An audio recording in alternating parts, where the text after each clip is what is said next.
I'm Emily Epp, Manager of Communications at the Cariboo Regional District. This is our video update for August the 22nd. I'm joined here by Mike McCulley and Kevin Skrepnek, both Fire Information Officers with the BC Wildfire Service. So to get started today, Mike, do you want to just give us a bit of a weather update? Sure, thanks, Emily. So today in the weather, we're looking at a little bit warmer conditions today. There's some cloud around, so the air is unstable. We are expecting a front to come through about Thursday, which will bring that standard pattern of windy conditions starting in the west and moving across to the east. Up till late Wednesday, we're going to see warm conditions like we have today.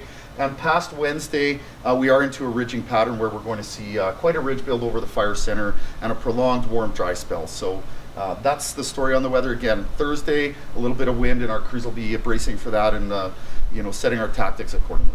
Thanks, Mike. And Kevin, do you want to just give a bit of a provincial overview for us? Yeah, absolutely. So the weather that Mike's been describing is going to be the case for most of the southern half of the province, including the Cariboo. So that cold front coming through Thursday potentially could cause some concerns. We'll have to see if it comes with rain or not, and if it does, how much rain does indeed come. We've got about 134 fires burning right now across the province. Obviously, a lot of those are in the Cariboo. A lot of the biggest fires are in the Cariboo right now as well, and that's certainly where a lot of our attention is focused right now. The biggest fire currently burning in the province, and actually the biggest fire in our province's history, is the Plateau fire here, burning on the North Chilcotin there. Currently estimated at 464,000 hectares in size. A massive fire, almost twice the size of the largest fire that we've ever had in our history of the province. Mike, I think I touched on that yesterday. We went back to look through some of our archives dating back to 1912, and indeed we can't find evidence of anything of that scale ever burning in the province. So a huge fire. Right now, biggest fire we've got in the province, and with that weather forecast, that fire and all the fires we're responding to right now are going to remain active for the foreseeable future.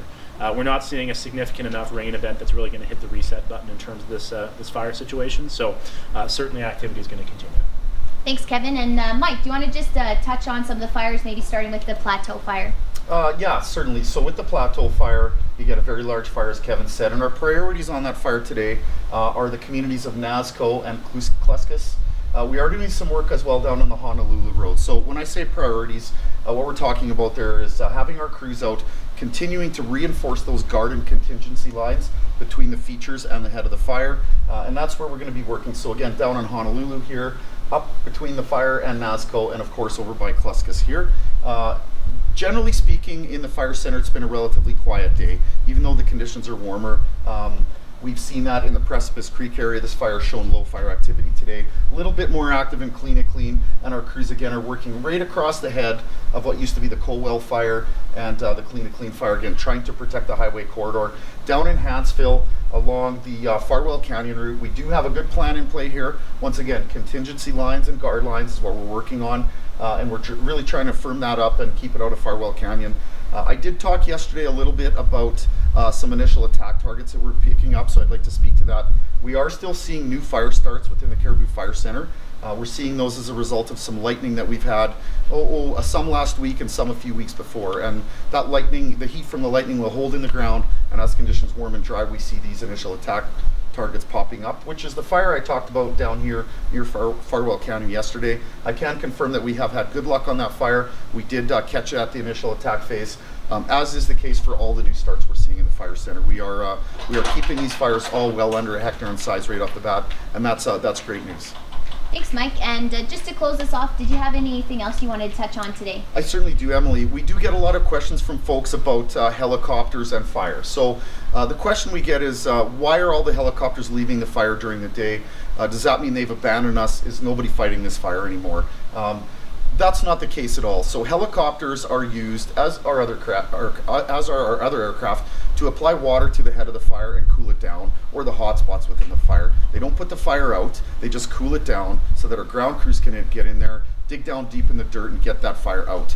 We certainly can't have our ground crews working underneath those helicopters when they're applying water to the landscape. So we stagger them through the day. We use them in the morning when it's cooler, and then we use some later in the day when it's the heat of the day is on and the burning period is active.